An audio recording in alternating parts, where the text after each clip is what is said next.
In this week's story, an intelligence agency picks someone to go undercover and infiltrate a dangerous organisation. Unfortunately, they picked the wrong person.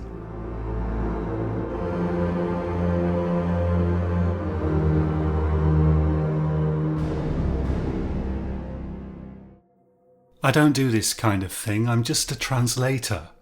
Trevor stared disbelievingly at Simon, who sat behind his large mahogany desk, peering over the top of the spectacles that he wore on a chain.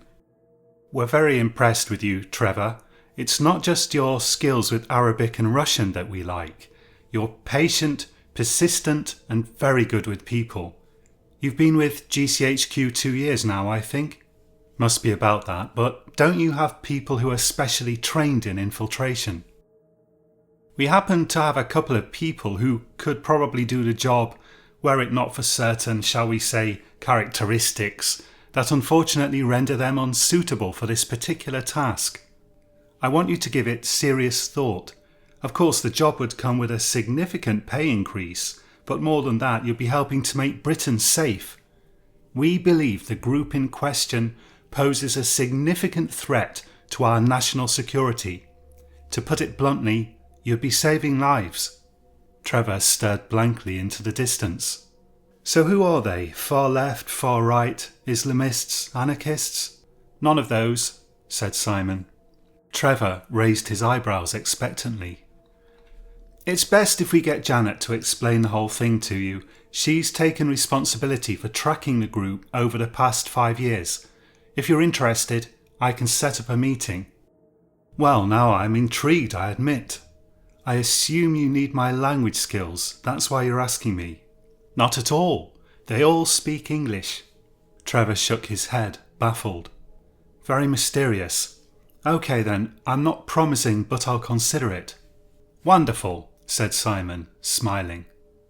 The conference room on the 3rd floor at GCHQ was a sterile place of plastic and glass with a large LCD screen at the front.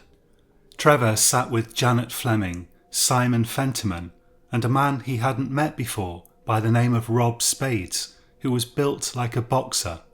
Trevor felt he wouldn't like to meet Spades in an alleyway on a dark night. What I'm about to tell you is highly classified, said Janet. It's very important the group doesn't know we're watching them. They're extremely paranoid, and so far we've been unable to get any of our people into their inner circle, but we believe we found a route by which it could be done. Janet always dressed extremely formally and exuded an air of not brooking any nonsense, and Trevor always felt nervous around her. Her red hair was tied behind her head in a short ponytail. We believe they are working on some kind of project, she continued. We don't know what it is, but it's something big. It could be a bomb or some sort of mass poisoning. Something that could take a lot of lives. She pressed a button and a picture appeared on the screen of some people sitting around a table in a cafe. They look like a vegan dance group, said Trevor. Looks can be deceptive. These people are psychopaths of the worst type, grunted Rob. They'd skin their own grandmothers alive if it had furthered their course. Don't underestimate them. Several of the men in the picture wore man buns, and 2 of the women had purple hair. Who are they? Said Trevor. They call themselves the Crimsonisti, said Janet. They are a radical hate group. Who do they hate? Asked Trevor. Redheads. What? Gingers. Ginger people. People whose hair coloration is red, said Rob. Trevor exploded in laughter. Then, seeing that no one else was laughing, he stopped. You're not serious, he said. We're entirely serious, said Simon. They believe redheads are the source of all evil. That's absolutely bonkers.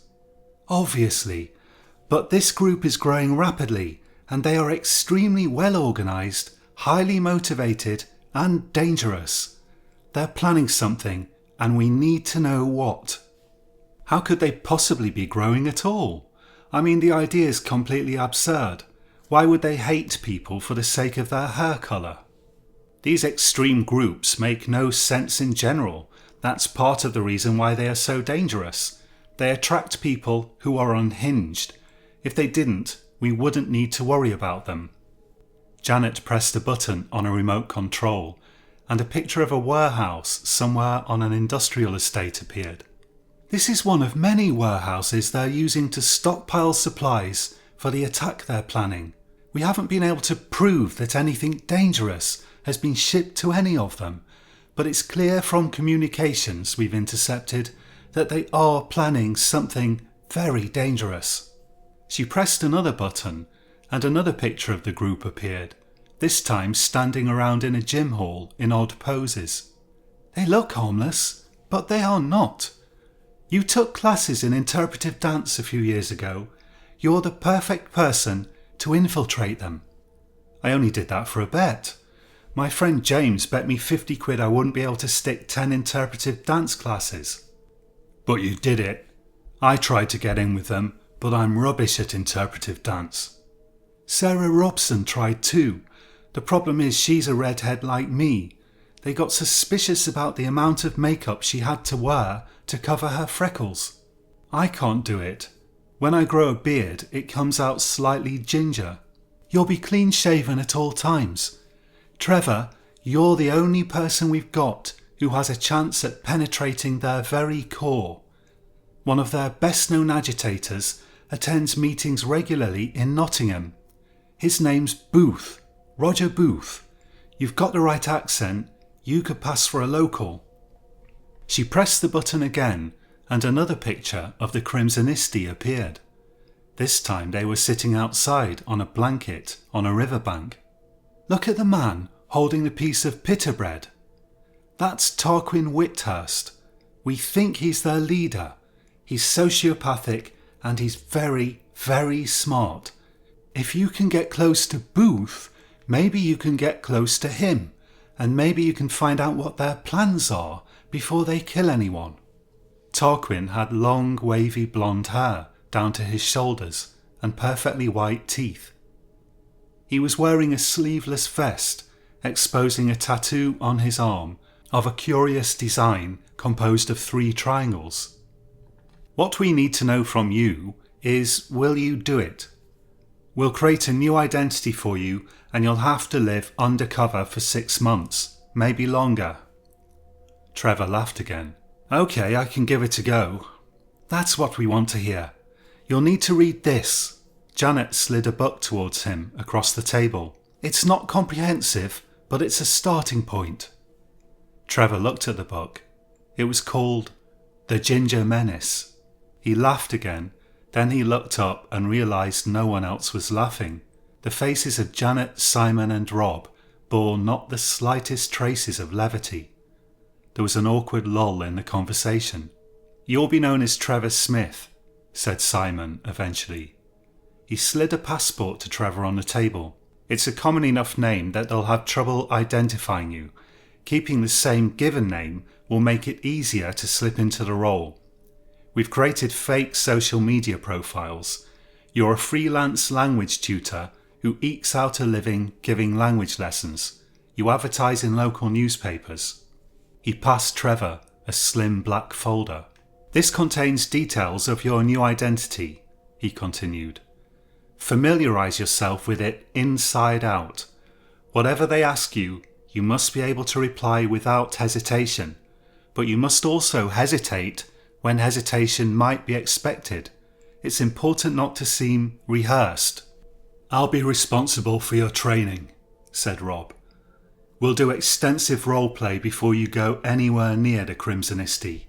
We need you to be absolutely convincing in your new role. We'll get you some yoga lessons. They love yoga, but they won't expect a lot from a neophyte.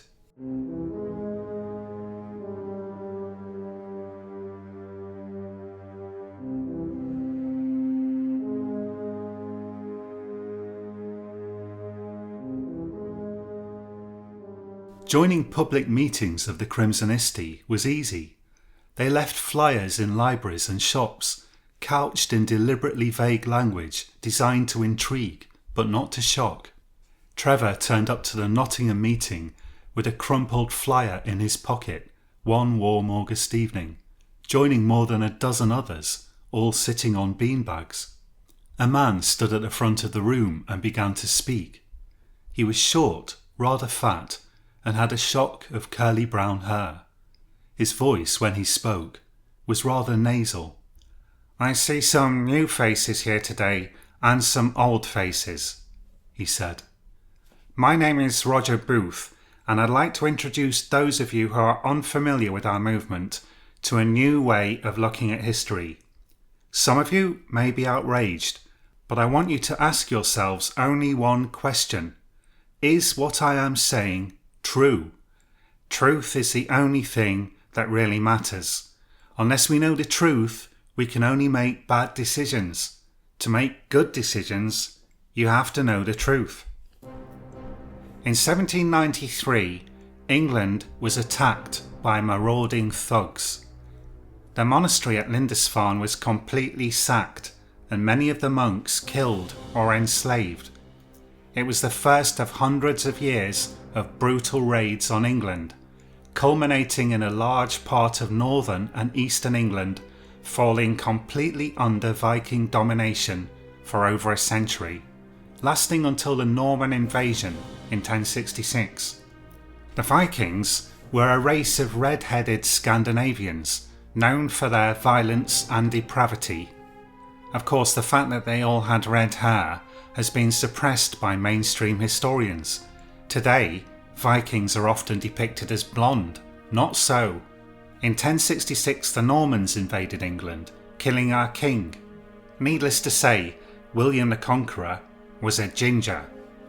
He proceeded to lay waste to entire villages. In Yorkshire, he murdered or starved perhaps 150,000 people. And who were the Normans? The Normans were simply Vikings who had interbred with Franks.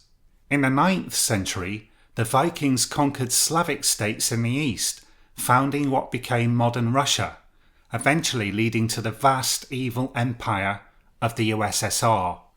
Lenin, of course, was a ginger. What you have to understand is, red hair is not simply a hair colour. It is an outward sign of our people having interbred with a race of dangerous degenerates.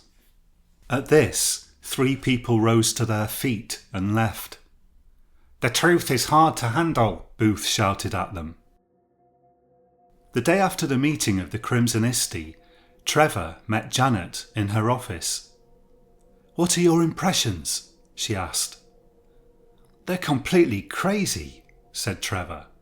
"I don't know how I'm supposed to get on with these people. They think redheads are a separate race of people or something, responsible for all the world's evils." "Have you finished reading The Ginger Menace?" Janet asked. "I'm halfway through it. I just don't know how to deal with this level of madness. I'm never going to be able to keep a straight face." "Find a way. You need to remember, human lives are at stake here. We have to find out what they're planning. They will immediately spot any inauthenticity. Try to suspend your disbelief. Imagine you're paranoid. Try to take everything at face value. Bury your skepticism." "It sounds like you're asking me to actually become one of them." "In a way, that's exactly what we're asking. The part of your brain that's rational and skeptical, that part needs to be locked away when you're at their meetings. It needs to be submerged deeply enough that they can't detect any trace of it." "I'd have to be more than paranoid to believe this nonsense. I'd have to be stupid." "That's where you're wrong. The majority of the Crimsonisti aren't the sharpest cookies in the tin, I'll grant you that. But they do also have people who are highly educated. Smart, eloquent people. You don't need to be stupid to believe what they believe. You simply need to be paranoid. Try to imagine you're desperate to blame all of society's ills on one enemy, someone you can actually fight. Boil all complex issues down to a single enemy within. If someone does something bad and he's not red-haired, then he must be under the control of the redheads. That's how you have to think. Look for patterns where there aren't any patterns. Trevor nodded silently. The more time you spend around them, the better. They'll expect you to be sceptical at first, but listen carefully to everything they say and try to avoid rationalizing too much. You must make it appear to them as though you're being steadily convinced. Did you know Winston Churchill was a redhead? Said Trevor. I didn't know that, said Janet. I don't think they liked Churchill, neither Van Gogh. They say Van Gogh painted degenerate art and cut off his ear because he was infected with gingerism. He laughed, but Janet remained stony-faced. For months Trevor religiously attended the Nottingham meetings of the Crimsonisti, gradually making friends among the lower-ranking members. Roger Booth always made a point of turning up to meetings late and leaving early, perhaps to maintain his mystique, and Trevor was never able to exchange more than a few words with him. After the meetings, the Crimsonisti would often hold yoga sessions or interpretive dance sessions, in which members were encouraged to express their rage against the redheads, but Booth never stayed for them. Trevor's colleagues at GCHQ began to grow restless. Again they met for a meeting in the conference room. You're going to have to do something to impress them, said Simon. Something that catches their attention. Trevor found himself wondering idly what colour Simon's hair had been before it had turned grey. What could he do? Said Rob. We can't have him proposing criminal activity himself. The lawyers will say it's entrapment. Am I right in thinking regular attendees sometimes volunteer to give speeches at these events? Janet asked. Yes, sometimes, said Trevor. Local historians or whatever. Usually not very good speeches. I can see where you're going with this, Jan. We could put together a really good speech for him. That's what I'm thinking. A really powerful speech. Lots of nonsense all piled together. I can maybe come up with something myself. I'm starting to understand what kind of thing they want to hear. Better if we work it out between us. It needs to be really impressive. Let him do it. Authentic passion will convince them better than only words. It needs to be written in his own voice, by him. How's he going to have passion for something he doesn't believe? Obviously the whole thing is completely absurd, but they do make some interesting points, said Trevor. Did you know 76% of converts to Islam in the UK are ginger? The others stopped and stared at him. What's that got to do with the price of eggs? Said Simon. No, nothing. It's just kind of striking. I mean, it shows there's something different about gingers. I'm not comfortable with the word ginger. OK, people with red hair then. Let him write the speech. He'll do a better job than we can. At home in the flat GCHQ had temporarily rented for him while he was undercover, Trevor set to work on his speech and found it harder than he expected. He decided to ask his colleagues to help him write it after all, but then at the next meeting of the Crimsonisti, an unexpected opportunity presented itself. After Booth had finished his speech, he asked for questions from the assembled audience as usual, and somehow a lively debate broke out over the genetic basis of red hair. Trevor found himself suddenly springing to his feet.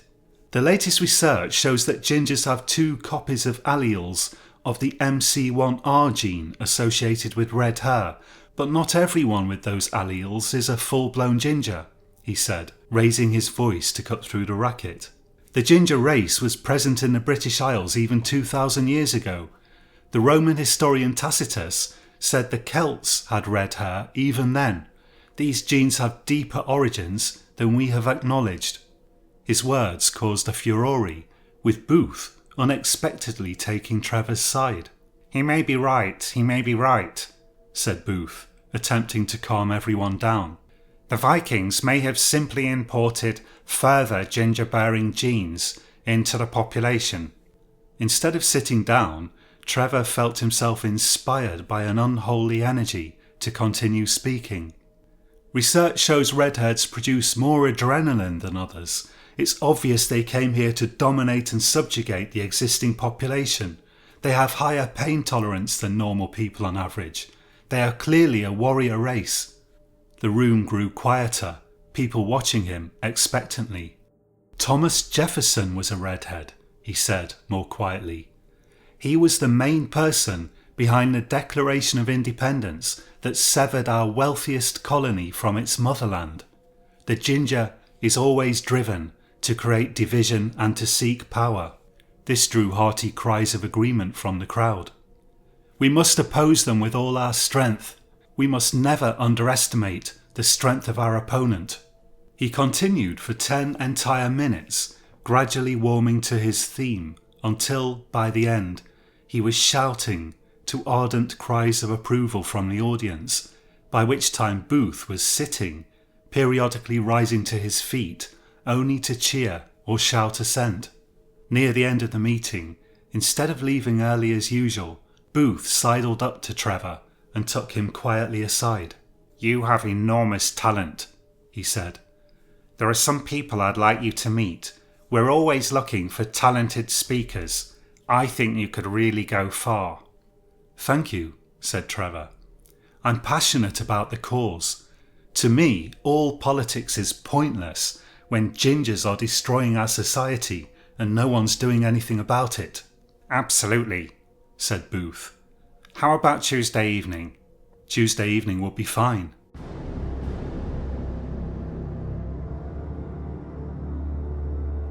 On Tuesday, Trevor arrived at the house of none other than Dr. Tarquin Whithurst, the leader of the movement.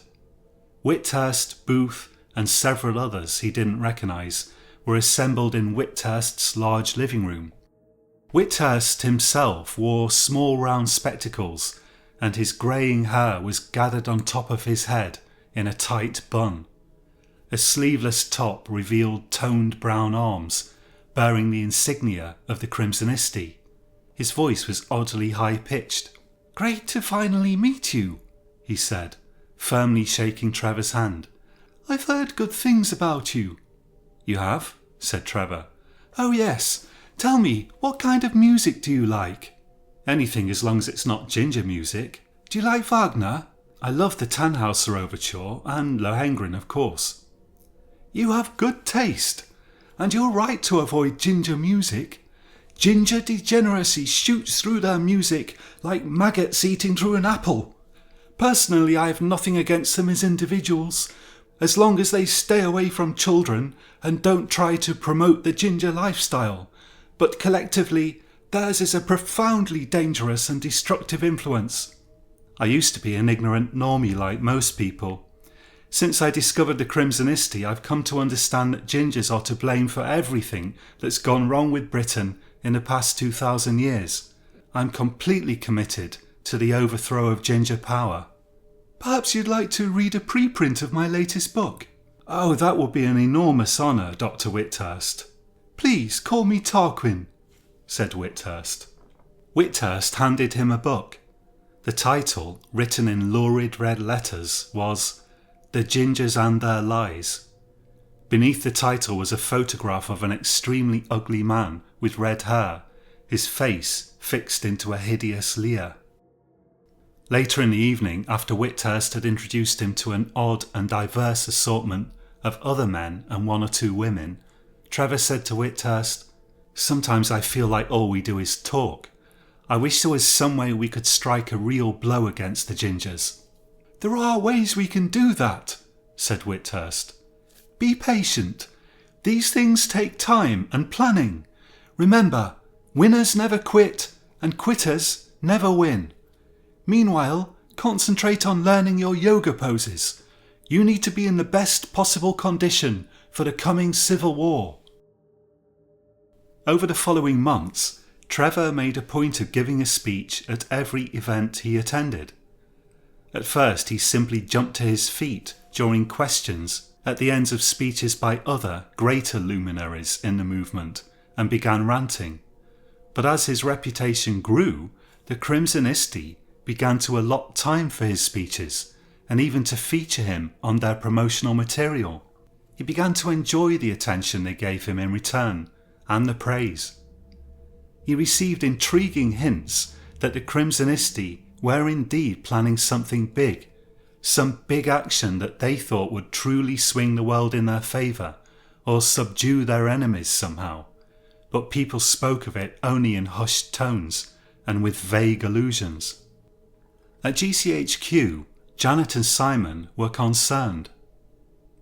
"He's going too far," said Janet as they sat together in the canteen. "He's actually attracting people to the movement." "We need him to establish a strong reputation," said Simon. "It's the only way they'll let him in on their plans." "There are signs the movement's going mainstream, and Trevor's part of the reason why. I don't like this, Simon. I don't like it at all." "Have I ever told you my mother was a redhead?" "Really?" "So you see, I may not be a redhead myself, but I have every reason to want to see this movement smashed. We were working on infiltrating them even years before you joined us here at GCHQ. We could never properly get anyone in there. Oh, we've had operatives attend their meetings, but we can never find anyone with Trevor's ability to really blend in with them." "I'm worried he's blending in a bit too much. The other day he told me Margaret Thatcher was a ginger, as though that was somehow significant. I'm worried he's going native." "It's normal that he'd become a little bit unhinged after hanging around with these people for over a year and reading all their books. Patience, Jan. We're getting close to uncovering their big plot. I can feel it. Once we know what they're up to, we'll send in MO19 and pull him out of there." Later that week, Janet met Trevor for a walk along the bank of the Thames. The leaves were beginning to fall from the trees, and there was a distinct chill in the air. "I'm concerned about you," said Janet. "Me?" said Trevor. "Why?" "You've been undercover a long time. This kind of work affects people psychologically." "I'm enjoying it. You don't have to be concerned. Actually, I get on pretty well with some of them. They're not bad people. They're just paranoid. Some of them were bullied by someone who happened to be a redhead. Others just think things are going in a bad direction and they want someone to blame. I actually feel sorry for them." "I'm worried you're becoming a little too good at playing on people's paranoia. You've become a driving force in their movement, Trevor." "That's the only way they're ever going to trust me enough to reveal their plans." "About that, are you any closer to finding out what they're planning?" "I know it's going to happen soon, probably this year. I'm getting close to Tarquin Whithurst. I just need a bit more time." Janet bit her lip. "Did you know redheads are forming support groups? They're scared. I attended a meeting of redheads in Islington to find out what it was about. They're afraid the Crimsonisti are becoming too powerful and they're going to soon face real persecution. There are rumours some of our senior MPs are being influenced by the movement, and we've seen an increase in bullying of redheads at schools around the country. These people are dangerous, Trevor. It's imperative you don't forget that." "I don't know if they're really dangerous. There are just a handful of radicals. The rest are people who have genuine concerns." "Genuine concerns? What are you talking about?" "You just said yourself, gingers are organising. Some of the Crimsonisti feel persecuted. Some of them have lost jobs because ginger activists wrote to their employers accusing them of being part of a hate group." "They are part of a hate group. These people deserve to lose their jobs." "Well, you would think that, wouldn't you?" "What do you mean?" "Well, you're one of them." Janet stopped, astonished. Trevor carried on walking. "The time has come to strike back," said Whithurst. Trevor and Whithurst sat at a table laden with food, together with Whithurst's Finnish wife, Sophia, and Trevor Booth. "The most powerful ginger lobby group at the moment is an organisation named Artemis," said Booth. "We intend to strike at the very heart of the beast, at Artemis themselves." "We've been planning this for years. Originally we were intending to strike at the banking system, which is full of gingers, but by organising openly, our mortal enemy has given us a ready-made target. What we need to know is, do you want to be part of the action? Of course I do, said Trevor. It's not without risk. We've made good plans for escape, but it's possible that some of us may be arrested or even killed. A necessary sacrifice. We were hoping you'd say that. The action will take place 3 weeks from today on Saturday morning. But what is the action? This will be revealed at the time. You must come prepared for all possibilities. I can't prepare without knowing what it is. I'm afraid you'll have to. Simon and Janet discussed the Crimsonists' impending action while walking along by the river. They liked the river walk because it was easy to see if anyone who might overhear them was nearby. We'll have him followed, said Simon. MO19 will be standing by. The instant we know where they're going, they'll bust in and take control of the situation. We still have no idea what they're planning. All we know is they probably intend to attack an Artemis meeting. Doesn't matter. Could be a dirty bomb or conventional explosives or some kind of bioweapon. Whatever it is, they won't have a chance to set it off. They walked along slowly, Simon glaring suspiciously at people further down the river, Janet gazing morosely at the orange fallen leaves littering the path. There was a faint drizzle in the air. Carmichael's resigned, said Janet after a while. I know. He'll be replaced by Ridgely. There are rumours he's sympathetic to the Crimsonisti. There are those who claim he's one of them. If that's true, he might just take Britain in a very disturbing direction. Or it might all be hot air. I don't like this, Simon. I don't like the way things are going. My cousin's talking about leaving Britain. Your cousin's also a ginger. Janet shot him an irritated glance. I prefer the term redhead, she said. Yes, of course, sorry. Yes, my cousin has red hair. They passed by a big old oak tree. Stapled to it was a poster with the symbol of the Crimsonisti, 3 triangles arranged on top of each other. The poster said, Gingers out, in Gothic lettering. They're everywhere now, said Janet. It's possible even GCHQ has been infiltrated. We'd know about it. Would we? I'm not so sure. A flock of pigeons scattered and flew into the air in front of them. In the distance, Big Ben chimed 10. Have you considered dyeing your hair? You're exposing yourself to unnecessary danger. You're suggesting I hide who I am? No, said Simon, a patronising inflection creeping into his voice. I'm suggesting you change your hair colour. So it's come to this. We can't even walk around safely anymore. Do you think we can even save ourselves by hiding? They have genetic tests, Simon. If the Crimsonisti succeed in convincing powerful people that we're some kind of a threat to society, there'll be no way for us to hide. And why do they hate us? What have we ever done to them? Did you know Galileo was a redhead? Mark Twain was a redhead. Chuck Norris, for pity's sake. They look only at the negative things redheads have done, never the positive things. What about Lenin? So, what about Mary, Queen of Scots? Was she evil? William the Conqueror. We're probably descended from him. I suppose. There's good and bad in every group of people. There's no need to get heated. I'm not your enemy. I'm not getting heated. Are you implying I'm fiery because I'm a redhead? Don't be ridiculous.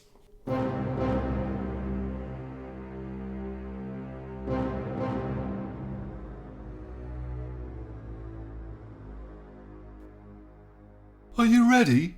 Said Whithurst. Ready as I'll ever be, said Trevor with a little laugh. They stood outside a black van into which tough-looking members of the Crimsonisti were steadily filing. The evening was cool and a stiff breeze blew from the east. Whithurst clapped him on the shoulders with both hands. Good man, said Whithurst. Weather's not ideal for it, said Booth. On the contrary, it's perfect. Destiny smiles upon us. They drove for half an hour through the thick London traffic, eventually pulling up outside a warehouse somewhere in Islington. "Is this it?" Trevor asked Booth. "This is it," said Booth. "After today, the era of the Great Reckoning will begin." They descended from the van and filed into the warehouse, which was almost empty except for a large quantity of mysterious parcels wrapped in brown paper. "There's a huge Artemis meeting just a 5-minute drive from here. That's where we attack." The Crimsonisti began to unwrap the parcels. At that moment there was a loud bang, and a skylight broke into pieces and fell to the ground. A smoke grenade landed on the floor, and the large loading door of the warehouse was smashed in at one side, armed police streaming through the gap.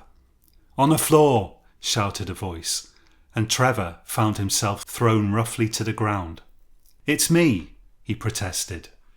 On the floor next to him, Whithurst's eyes widened in disbelief. "Traitor!" he hissed. And then he smiled. The following morning, Simon, Janet and Trevor sat in a meeting room at GCHQ. In front of them was a collection of newspapers bearing stark headlines. "Over 1,000 businesses run by redheads attacked," said Janet. "We missed it completely. We sent armed police into a warehouse to intercept nothing but a bunch of leaflets, and we missed the bigger picture." "The movement has unstoppable force now," said Trevor. "Ridgely was working with the Crimsonisti all along." "You know what I'm wondering, Trevor?" said Janet, fixing him with a cold stare. "I'm wondering if we can trust you. I'm wondering if you deliberately misled us. I'm wondering if you've gone native." "The entirety of Britain is in the grip of an irresistible tide of anti-ginger sentiment," said Simon. The door burst open and Rob appeared. He proceeded to drag Janet to her feet. "What is this?" she shouted. "You see, Janet," said Simon, "we've all gone native. The ginger reign of terror is at an end." "You can't do this," she screamed. "Yes, I can," said Rob. "Gingers have just been declared a terrorist organisation. Your kind aren't wanted here anymore." "I tried to warn you," said Simon. "You wouldn't listen." "Your mother was a redhead," she shouted. "I lied. She was blonde."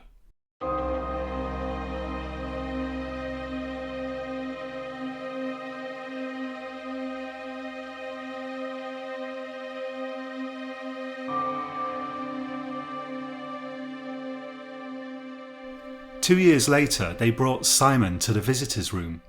"I've been expecting you," he said, when he saw Janet waiting for him. "How are they treating you?" she asked. "Well enough," he said. "Was it worth it, Simon? All you had to do was have a little backbone, and you couldn't even manage that." "You're very lucky. Things could have easily gone the other way." "Not lucky, Simon. Persistent. As soon as I discovered Ridgely's grandmother was a redhead, I knew that would strike a mortal blow to the movement. That made him a quarter ginger, by their own rules. And you sat on that information until just the right moment. Impressive." "Not the right moment. I would have liked to have waited till even more power had been centralised in Ridgely, but if I'd waited any longer, they would have sent me to a prison camp in Scotland." Simon laughed bitterly. "And what of young Trevor?" "Fled to South America. But he was too involved for us to just let him go. We'll get him eventually. He thought he could rely on support from the remnants of the group, but that dried up when I told them his beard's ginger. You know, my role was always to serve the British state. If the British state decided it hated redheads, well, I simply had to do my duty." "Just following orders, I see." "It's not that simple." Janet sighed. "We'll be dealing with the aftermath of this for years. There are people out there who will never change." "People think in herds and go mad in a herd. They recover their senses slowly, one by one." Charles Mackay. "That's your excuse, that you went mad in a herd?" She stared at him coldly, and he looked down at the floor, embarrassed. Suddenly she got up to leave. "Goodbye, Simon," she said. "Good luck with the trial."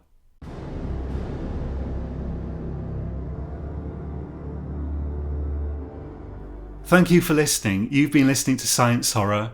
My name's John Purcell, and these are stories that I write once a week and put on YouTube and on my blog, which is at sciencehorror.substack.com. Hopefully no one was too offended by this story. I myself have a ginger beard, or I used to before it went greyish. I wanted to write a story about persecution and about an infiltrator being himself subverted and joining the movement. So I picked a group that it seems completely ridiculous for anyone to hate. Next week I've probably got a story for you that I'm working on now about some escaped prisoners who invade the house of an elderly man only to find he's not quite as homeless as he looks. So do join me again for that. Hopefully there'll be a bit more science fiction in that story as well, or at least a bit of science. If you enjoyed this week's story, please dye your hair red in solidarity with redheads all over the world. Thank you. And by the way, there's no political message in this story, it's just an interesting idea to play with. Do join me again next week, and until then, sleep well.